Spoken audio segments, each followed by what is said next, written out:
بسم اللہ الرحمن الرحیم۔ السلام علیکم، میں ہوں اعجاز علی۔ چلتے ہیں آج کی کہانی کی طرف۔ پچھلے وقتوں کی بات ہے، کسی ملک میں ایک شہزادہ تھا، بہت رحم دل، نیک اور ہنسمکھ، بات بات پر مسکرانا اس کی عادت تھی۔ بچے، جوان اور بوڑھے اسے ہنسمکھ شہزادہ کہہ کر پکارتے۔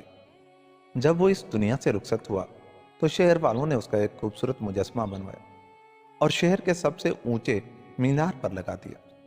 مجسمے پر سونے کے پترے منڈے ہوئے تھے، اس کی آنکھیں نیلم کی تھی اور تلوار کے دستے پر سرخ یاقوت لگا ہوا تھا۔ ایک روز شام کے وقت ایک ننھا ابابیل شہر کے ارد گرد چکر کاٹ رہا تھا۔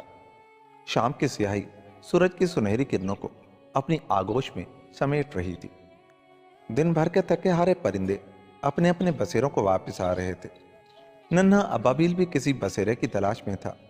اس کے دوسرے ساتھی کئی ہفتے پہلے مصر جا چکے تھے۔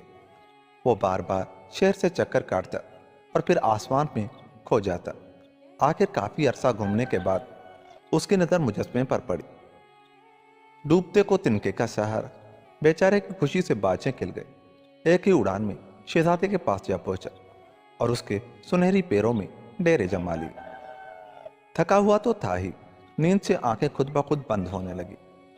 اس نے ایک ہلکی سی جھرجھری لی اور اپنا سر پروں میں چھپا لیا۔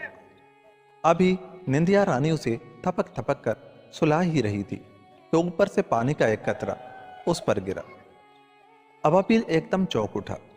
آسمان پر ننھے ننھے تارے موتیوں کی طرح چمک رہے تھے اور بادلوں کا نام و نشان نہ تھا۔ ابھی وہ یہ بول ہی رہا تھا کہ ایک اور قطرہ اس کے اوپر گرا۔ اس مرتبہ وہ بہت سٹ پٹایا اور وہاں سے اڑ جانے کی ٹھان لی۔ وہ اڑنے کے لیے پر تول ہی رہا تھا کہ ٹپ سے تیسرا قطرہ گرا۔ حیران و پریشان ابابیل نے اوپر نظر اٹھائی تو دیکھا کہ ہنسمکھ شہزادے کی نیلی آنکھوں میں آنسو تیر رہے تھے۔ چھٹکی ہوئی چاندنی میں شہزادے کا چہرہ اتنا پیارا معلوم ہو رہا تھا کہ ابابیل کو اس پر پیار آ گیا۔ تم کون ہو؟ ابابیل نے دریافت کیا۔ میں ہنسمکھ شہزادہ ہوں، شہزادے نے جواب دیا۔ ابابیل نے کہا، تم رو کیوں رہے ہو شہزادے؟ دیکھو تم نے تو مجھے بالکل ہی بھگو دیا۔ شہزادے نے ابابیل کو اپنی کہانی سنائی اور بڑی میٹھی آواز میں بولا، دور بہت دور ایک تنگ و تاریک مکان میں ایک کمزور عورت رہتی ہے۔ کپڑے سی سی کر اس کے ہاتھ چھلنی ہو گئے ہیں۔ اس کا بیٹا بخار میں کرا رہا ہے اور اپنی ماں سے سنگترے مانگ رہا ہے۔ بڑھیا غریب ہے، پانی کے سوا اس کے پاس کچھ بھی نہیں۔ ابابیل، ننھے ابابیل، تم میری تلوار کا سرخ یاقوت اکھیڑ کر اسے پہنچا دو۔ ابابیل نے شہزادہ کا حکم ماننے سے انکار کر دیا۔ کہنے لگا، میں تو مصر جا رہا ہوں، وہاں میرے ساتھی میرا انتظار کرتے ہوں گے۔ شہزادے کو اس جواب سے بہت دکھ ہوا۔ اس کی رونی صورت دیکھ کر ابابیل کو ترس آ گیا۔ اس نے سرخ یاقوت اکھیڑا اور بڑھیا کی کٹھیا میں جا پہنچا۔ لڑکا بخار کی شدت سے کروٹیں بدل رہا تھا۔ پاس سے اس کی غمگین ماں گہری نیند سو رہی تھی، تھکی ہاری، کھوئی کھوئی۔ پرندے نے یاقوت میز پر رکھ دیا اور واپس شہزادے کے پاس لوٹ آیا۔ اگلے روز جب سورج طلوع ہوا تو ابابیل دریا پر نہانے گیا۔ آج رات اسے اپنے وطن مصر جانا تھا اور وہ اس خیال سے بہت خوش نظر آ رہا تھا۔ اس روز اس نے شہر کے تمام بڑے بڑے مقامات کی سیر کی، ادھر ادھر خوب گھوما۔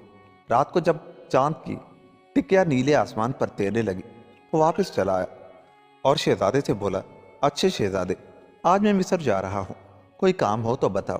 شہزادے نے اسے روک لیا اور کہنے لگا، ننھے ابابیل، وہ دیکھو، شہر کے اس پار ایک مکان میں بھورے بالوں والا ایک نوجوان طالب علم کاغذوں پر سر جھکائے کچھ لکھ رہا ہے۔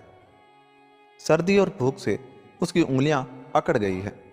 آتش دان میں آگ نہ ہونے کی وجہ سے وہ لکھنے سے مجبور ہے۔ تم میری نیلم کی بنی ہوئی آنکھ اسے دے دو تاکہ وہ اسے بیچ کر ایندھن خرید لے اور سردی سے بچ جائے۔ نیک دل ابابیل نہ مانا۔